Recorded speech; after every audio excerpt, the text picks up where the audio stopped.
Have you ever heard someone refer to the Muslim Gandhi?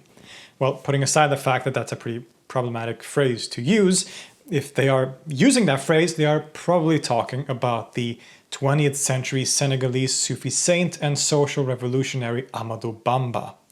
Amadou Bamba became famous for his struggle against French colonialism in Senegal and through his tactic of doing so, which was one of non-violence and pacifism.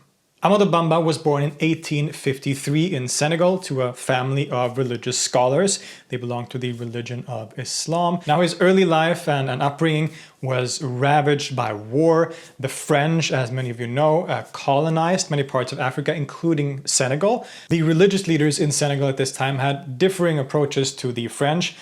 Some of them wanted to emphasize peaceful coexistence and acceptance of French rule, while others rose up violently and fought against the French using arms, essentially, right? And Amadou Bamba always, throughout his life, fought very strongly against French colonialism. He fought what is known in Islamic terms as a jihad, a term I'm sure many of you are familiar with, which does not mean holy war, it means a struggle, because Amadou Bamba's jihad, his struggle, was a non-violent struggle. He was very adamant, and he writes in much of his poetry and his writings that his understanding of Islam, his understanding of the Quran and the Islamic religion was one that forced him to approach the situation with a pacifist and non-violent approach. He refused to take up arms, and he encouraged his followers to follow in his footsteps. Instead, his struggle against colonialism was one fought through education.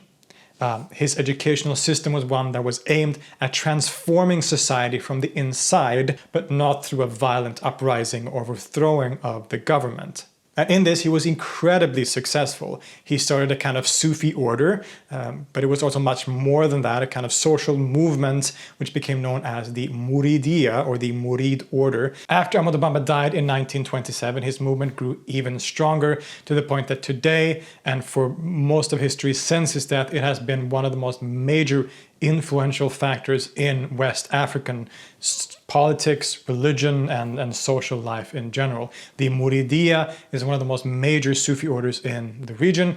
His constant insistence on non-violence and the pacifist struggle against French colonialism reminds us of other major figures of the 20th century, like Gandhi and maybe Martin Luther King, for example, who are both a lot more famous than Amadou Bamba, which is a shame because I think he deserves a lot more attention than he is given outside of West Africa, of course.